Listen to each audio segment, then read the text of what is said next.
Welcome to Higher Edification, a podcast featuring college presidents and other education leaders talking about the state of higher education as well as the challenges and opportunities we face. Higher Edification is a production of ACUP, the Association of Independent Colleges and Universities of Pennsylvania, and Misericordia University. I'm your host, Dan Myers, president of Misericordia University in Dallas, Pennsylvania, also known as President Dan on TikTok. I'm joined today by Jonathan Green, president of Susquehanna University. Thanks for being with us today, Jonathan. My pleasure, Dan. Thanks for having me. Yeah, it's going to be fun. This is our very first edition of Higher Edification, and so we're really looking forward to exploring some really important topics in higher education and learning a little bit about you and maybe what it's like to be a president as well. Sure. Well, maybe we start with a little bit of your background. I know you're a musician, and that's your academic training. Can you tell me a little bit about where you've been in the music space over your life and how that got you into being a president? Sure. Well, as you mentioned, I was a music major in college and a music professor, and I conducted choirs and orchestras at liberal arts colleges. And by virtue of being in that environment, I recognized the incredible value of liberal arts education, which was different from the professional training that I experienced at music school. It pretty quickly became the environment that I found myself most comfortable in and recognizing the ways in which students are really fundamentally shaped by the experiences that they have at our kinds of institutions. And then over the course of a number of years, I went from faculty member to department chair to dean to chief academic officer and now president. How did you start on that administrative path? I mean, a lot of people, you kind of get drafted into it at the beginning, I suppose, and then things snowballed from there for you, it sounds like. A little bit of that. I was very fortunate that I had a senior colleague in a neighboring department that tapped me to help organize the faculty in the fine arts to develop a Bachelor of Fine Arts program that was kind of a distinctive degree program when I was on the faculty at Sweetbriar College. And I think those experiences whetted my appetite a bit for that work and also built a little bit of credibility on that campus, and that was where my administrative career began. Yeah. Well, faculty members often say when you start doing administrative work, at some point you go over to the dark side. I'm not sure where that is in that trajectory, but at what point did you feel like you had gone over to the dark side? You were doing more administrative work than being a faculty member. You kind of do both in a lot of these roles, but when did you kind of become a full-time administrator and think, this is my career path? Well, for me, it was pretty quick that a few things sort of fell into place pretty quickly. So I went at one institution from being a one-year visiting part-time faculty member to the chief academic officer in 6 years. Wow. But a series of opportunities and a few people that had faith in my work. But what's really, really funny where you mentioned this, the first day that I went into my new office as the dean of the college at that institution, there was a student car parked out my window with a bumper sticker that said, "Welcome to the dark side. We have cookies." We have cookies. But I thought, okay, well, somehow fate has decided to corroborate that. In fact, I had a sign up my window welcoming me to that work. But of course, as you know, the work that we do is so focused on helping students and our faculty and staff colleagues to be able to do the best work they can in support of our students. So the jokes about it are I think necessary because we need a little bit of fun in the work that we do. But I think in terms of sort of working for the light, I can't imagine a career that does that more. Yeah, well, I have to say, I mean, schools like ours, the student experience really is at the center of what we're trying to do, and it's a big focus.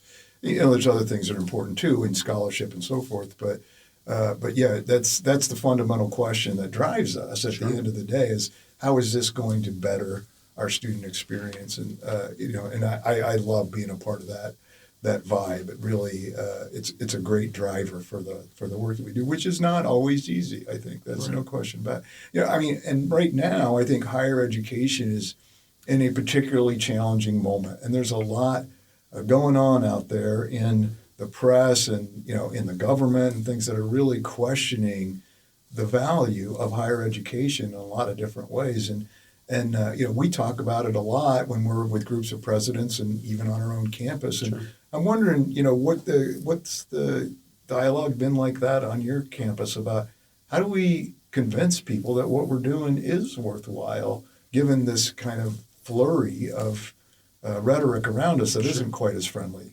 Well, and I think it's the conversations off campus that really matter, because obviously the people who've decided to be at our institutions recognize what's happening for them. But I think it's pretty clear that there are a number of efforts to discredit higher education right now because of the ways in which we're talking about. The thing that matters is the truth, and what we try to help our students and our communities do is to wade through the noise of contemporary discourse and identify those things which are true that help guide our decisions. And we're at an unusual point in our history where people celebrate the concept of alternate facts. As Pat Moynihan said years ago, everyone is entitled to their own opinion, but there's one set of facts. So I think that's of incredible import in terms of the work that we do in creating a discerning populace that will help make decisions in a democratic republic that will advance society rather than pulling it back. But against that, there's all this noise also about the value of what we do. And I think one of the most remarkable things, the Georgetown study, which was a program out of the education department at Georgetown University a few years ago, made the first attempt using IRS data to identify the impact of a college degree on the lifetime earnings of the graduates. And they did it by institution and 10 years out, 20 years out, and over a career. And it corroborated very strongly that there was about $1 million more earning potential on average for a person holding a bachelor's degree versus a person who had either not attended college or did not complete a degree. And those data were just updated about a month and a half ago and pointed out that actually the financial benefit of a college degree is at its greatest point now than ever in history. And at the same point, you could open a dozen newspapers and see a story about, is it worth it? And fundamentally, I think the thing we need to recognize is earnings isn't the most important thing that happens. But if you're thinking, am I going to pay for an education and will it pay off financially? That's really inarguable against the backdrop of literally millions of data points. But at the same point, what we're really doing is trying to help students find the ways to live lives that are most meaningful to them and most rewarding. And every person who wrote one of those newspaper stories saying, is college worth it, would never imagine their own children not going to college. Yeah. I was looking up, somebody once made a big statement about college isn't worth it. And then I looked up where they sent their kids. And this was a very wealthy person who wouldn't be eligible for any need-based financial aid. So they were paying full freight at a school that was over $80,000 a year. Apparently they thought it was worth $80,000 a year for their kids. And it just made me wonder, what are they trying to accomplish here by convincing other people that it's not worth it? Well, they may not care about other people's kids. Yeah. Which is a different issue entirely. But I think higher education really is the gateway to building a better society. And certainly at this point in time, if economic transformation is also part of what a person is hoping for, college education is the way to make that happen. And I think in institutions like Misericordia and Susquehanna, it's not just the economic futures of our students; it's their entire families. When we're at graduation and Sometimes you'll see a group of 20 people who are cheering on the first person in their family to graduate from college, and the trajectory of that entire family is going to change for the better as a result of that, which is why they're so thrilled. And how can that not be a great investment? Yeah, I mean, that is very powerful. And we see that in the kind of students that come to Misericordia. I mean, it's really a generational, life-changing experience to go to college and to get a degree and to be put into a place where they can earn differently, but also participate in society in a very different way. And that brings us to I mean, you've been talking about it in a certain way here by talking about what else do you get out of a college education besides earning potential. But, the kind of liberal arts vibe that our schools, again, are known for is a very important piece of that education. And what all do people get that helps them with their earning potential, but also makes them a different kind of citizen, a family member, a participant in their community in various ways? How does that liberal arts work to even to produce that? Well, once again, there are lots of data that corroborate that a person who graduates from one of our institutions will, first of all, live longer, will have access to better health care, and will be healthier. And some of that is because of the opportunities of earning, but some of that is also understanding the ways in which you engage with the healthcare community in a way that benefits you and your families that you may not have understood before. Those individuals are far more likely to vote, to participate in the democratic systems in which they live. They're far more likely to be philanthropic. And there have been some really interesting studies. The Gallup folks did a study about high-impact practices in education, and those things that help to contribute to career success were also seen to have a very, very strong correlation of something like 60% increase in the likelihood of happiness as an adult by virtue of the kinds of experiences that are intrinsic to the educational programs that we offer at our institutions. And even if you didn't make a penny more, being happier certainly is worth something. Yeah. That's quite a package when you put it all together, isn't it? And that was the largest data set that Gallup had ever put together when they did that study. So, I mean, also thinking about the people that invented survey practically. So, the tens of thousands of individuals that whose data were put into that system, I think make it a really strong outcome. That's impressive. I mean, we, of course, are stumping for our own industry and our own schools when we talk about this stuff, but there is a lot of data out there that is pretty objective that does this demonstration of this. So, I mean, schools like ours also, of course, take it on the chin for the price point. And so, we offer this package, but then part of the calculation people are making about is it worth it is what's the upfront investment. And they see these tuition prices and it really, and how they have gone uphill. I mean, how do we justify that cost? Does it really cost that much to do this? Well, and you know the answer just by the words that you're choosing. I mean, one of the challenging dichotomies in higher education is the price and cost are not the same thing, and there is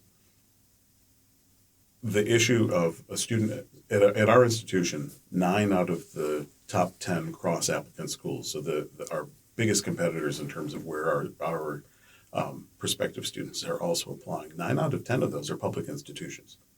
And so one of the things is that students and their families look at value of an institution comparing the price tags of independent institutions to independent institutions.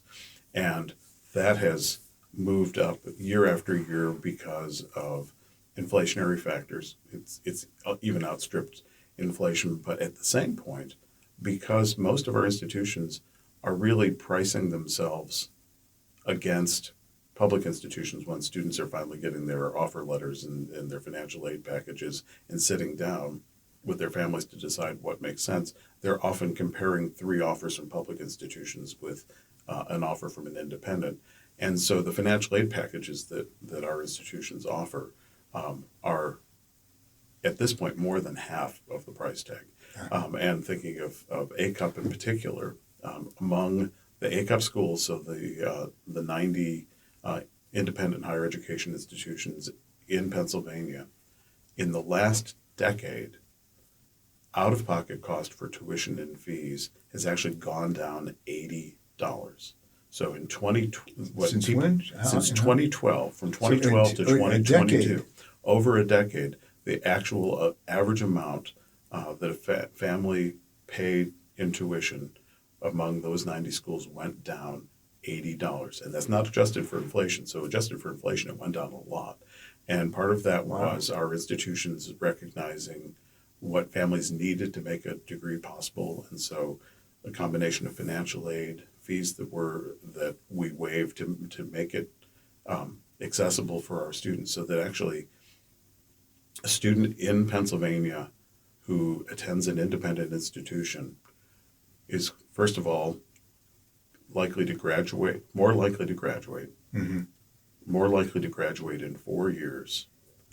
On average, will graduate with less debt, and the graduates of those institutions have a default rate that's about half of the default rate among college students overall. And so graduating with less debt by attending a school that has what looks like a higher price tag is, one of the puzzles that it's hard to explain.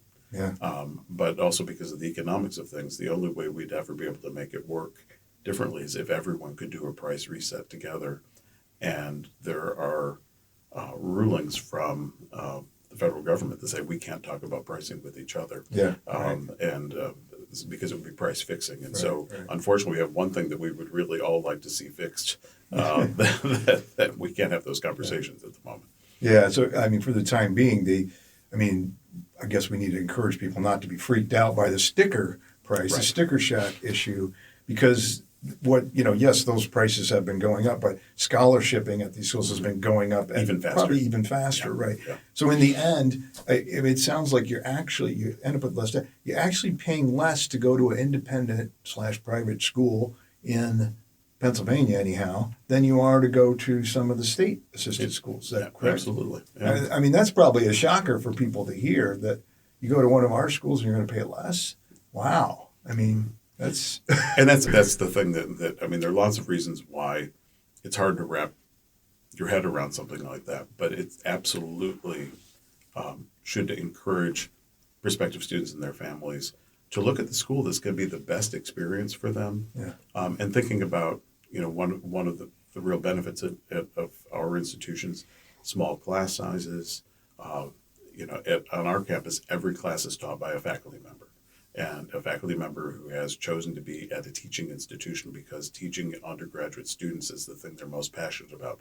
So they're national and international experts in their disciplines, but they are dedicated to working with undergraduate students in an environment with a class size where every individual student is lifted up and is engaging in the discourse of the class, as opposed to being in a room with 500 of their closest friends. And what is that going to do for a student over the course of 4 years in terms of advancing their intellectual capacity and their ways of dealing with information and communicating when you're in that kind of environment? And then after you've done your financial aid work with an institution, if you say, boy, this is really the institution where, if it were possible, I would do so well here. And lo and behold, in most cases, it'll end up being less expensive. Yeah. Well, that's a great message to folks. And, it's challenging because they sometimes run away on the front end when they see the initial cost. But I think all of what you said is very true. I was speaking to a faculty member here recently, and he was telling me about the biggest class he's ever taught here. And it's become very popular. It's a course about death and dying, and how you grapple with that in various ways. And it's a humanities course, so it's based on these texts and so forth. And he said, there's 36, and I break them up for discussion sections at other points so we can have a closer contact with them. And I almost laughed to myself because I was a graduate student at Ohio State for a while, and I taught I was a TA and I taught the discussion sections for the big lecture of the introductory class. The discussion sections had 50 people, Right. Bigger than the biggest class here, So, so it's a very different kind of experience when you're doing that. So yeah, I think that's a real piece of value that we offer to students, and I'm glad we can do it at a price point that they can manage when you come right down to it. It's a very meaningful community to be a part of when you have that kind of intense, thick interaction. Well, and it's rewarding for everyone. I mean, when I was a traditional faculty member, I was teaching the largest classes on campus because choir and orchestra, we wanted them to be big. Right, right. But meanwhile, everything else in my department was 8 to 12 students in seminars. Right, right. And what a rewarding environment to be in, where I mean you're really rolling up your sleeves with a text or with a score and a group of young people and unpacking it and engaging with them. It's incredibly edifying to the students, but it's just as rewarding for the faculty members. I mean, it's the best learning environment there is. Yeah. Oh, well, that's one of the reasons they choose to be in a school like this, because those interactions are so great. I mean, I was at Notre Dame for years, and I taught a gigantic class there, 450 students, but I also taught that 10 to 12 student kind of really intensive interaction kind of class, and I'd come out of that class at the end of the day. I said that was the best teaching experience I ever had. So unbelievably rewarding. Well, and one of the postgraduate I think advantages also of that kind of learning environment is, I got an email yesterday from a student who would like me to write a letter of recommendation for grad school for her, and at an institution like ours, this is a student that I can write with really great knowledge of the talents that she has and what she'll bring to, what she has to offer for another institution. And a place where you're teaching a class of 450, that's just never going to happen. No. And I think a number of those sort of hidden values of what we do are the things we need to figure out to lift up better, so that people recognize what we offer them. Well, that kind of teaching and interaction as a student is going to prepare you better for graduate school, too, because that's what you're going to do when you get to graduate school. And you don't want to be intimidated walking into a small seminar with a bunch of other really bright graduate students and never have had that experience of having to wrestle with a text like that with a group. I think that's great preparation for that next step for those who are going to do it. And I think we all get the stories of our students that go off to grad school and send back a message saying, I was the best prepared of everyone in my class when I showed up. And because in many ways, what students who go to large public institutions and have those sort of industrial-sized classes, graduate school is the first time that they're actually in the environment where they have responsibility to carry the water in the class as interlocutors in the conversation around whatever the topic of the course is. And our students have been doing it for 4 years before they ever get there. Yeah, they expect to do it, right? So they're well prepared. It's a great asset, and not just in a graduate school classroom, but you get into work groups in your job, or you're working in a corporation, and to having had that experience of negotiating meaning and so forth, matters a lot when you're doing that kind of work when you get out there. Well, and there was a study a few years ago. I think it was Hart and Associates did the data collection, but it was first of all, what are employers looking for from college graduates, and what things could schools do to better prepare them. But some of the additional things that they learned in that study was that even though 2 to 3% of college students in the country are attending liberal arts institutions, about 20% of the CEOs of Fortune 500 companies had a liberal education. Mm-hmm. And so there are things that happen in the context of our institutions, and actually even thinking about that Georgetown study again. Early earnings, engineering schools, pharmacy colleges, those were the ones that, day one people were doing well.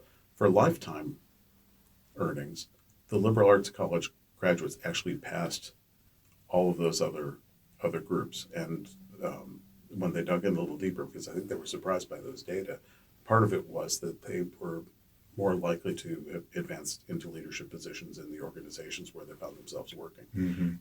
And so, then part of it is, are you investing for your first job, or are you investing for a lifetime career? That's right. That's right. Well, yeah, I've been doing this for years, and I didn't start off doing it as an experiment to find out. I really wanted to know what these successful CEOs and COOs of these companies thought were important skills that helped them in their careers. What was the most important experience you had as an undergraduate that helped you through your career?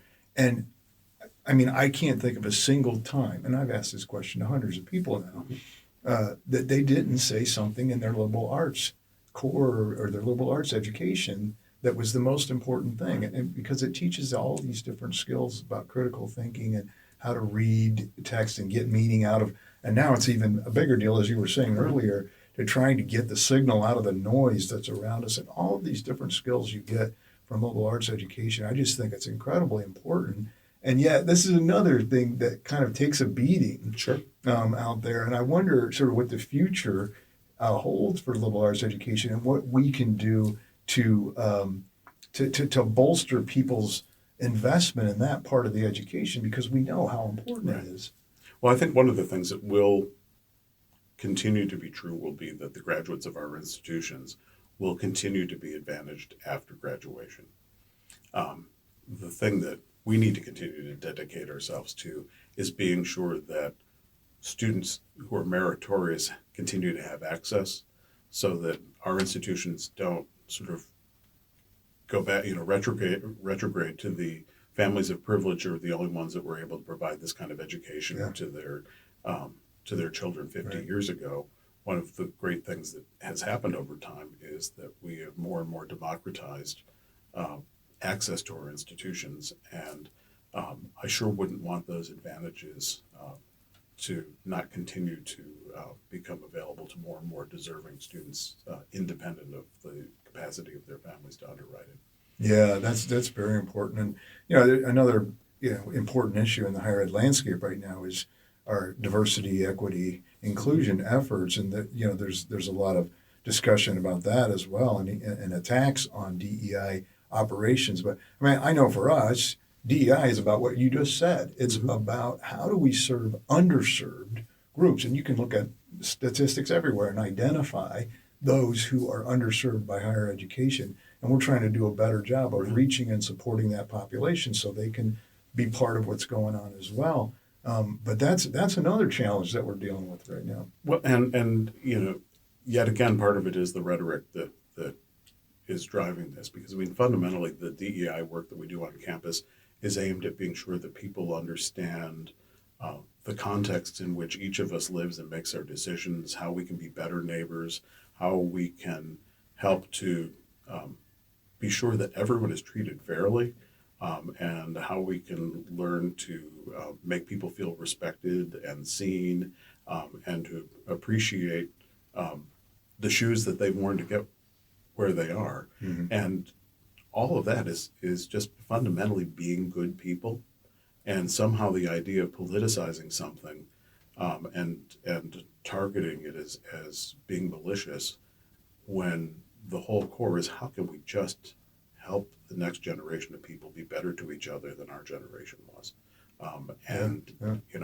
I defy anyone to say that that's not a good idea. Right. Well, I was talking, this university was founded by the Sisters of Mercy, and some of the sisters are still here with us and participate in our community. Hopefully in not ways. 99 years of the same sisters. No. But, we were talking about this, and one of them said to me, but it's about being kind to others and being kind to people who are different than you are. That was her frame on it. And I think there's a certain part of that that's just absolutely right. And, we want to be in an environment where that's happening, and we want to help people figure out how to do that, right? I think the golden rule is the golden rule. And anything we can do to help people understand how they can live that objectively and successfully is just good for everyone. Yeah, I think that's right. Well, this has been a lot of fun talking with you and unearthing some of these issues and, talking about them in a way that we hope be helpful to other people in thinking about them. But I'm going to come back to music to finish this off because, you talked about your history with music, but does music somehow help you now as a college president dealing with all the different things that come on? I mean, do you have something you listen to that makes it better, or do you tell people to listen to music, or do you conduct them? How does music come into your life now as a college president? Well, my normal response would be that I still compose, and so I think it's a way that feeds a certain component of my creative life, and I've been lucky that I've got faculty colleagues that I just had a couple faculty colleagues prepare a piece of mine at an international conference, and so I still get to participate in that. But we just had our senior leadership team retreat, and we were having a conversation about some aspects of the ways in which we, part of our job is to provide hope and context for the people whom we serve as leaders. And something someone mentioned just reminded me of a film clip of Otto Klemperer conducting near the end of his life a Beethoven symphony. And so last week I made my team watch the 5-minute clip of that performance, and it's interesting because 4 or 5 of them have come back and asked more about it. But I think once in a while there will be a moment that where music, which I think in many ways is probably the most abstract of the arts, gives us some tools to be able to sort of elucidate the ineffable things that we confront every day in our work. Yeah. Well, there's a lot of power in music in so many different ways. It's great when we can bring it into our environment and use it to help people appreciate all the different things we do. So I'm a big proponent. I'm an amateur musician. I'm nothing like you, but I find it comes into my life in lots of different ways as a college president, and in very positive and useful ways. It's well, really you may be an amateur, uplifting. but I don't know how to play the guitar, so you're up on that. What is your primary instrument? Now I play the piano at home the most, but I was actually originally trained as a singer. Oh, okay, very good. But you told me once that you played the bassoon for something too. Is that right? Well, I played in high school, a little in college, and actually a week and a half ago, I made a pretty feeble effort to join a group of students in a woodwind quartet, which was great fun. That's great. Well, you're going to come and do a guest spot with my rock band Quest. We're going to have a bassoon solo. So now, actually, Paul McCartney and Wings, Band on the Run album, there are a couple bassoon solos on that. Is that right? I'm going to listen for that. Okay. Thanks for joining us today. We've been speaking with Jonathan Green, president of Susquehanna University, and we hope you have enjoyed this installment of the Higher Edification Podcast, brought to you by the Association of Independent Colleges and Universities of Pennsylvania and Misericordia University.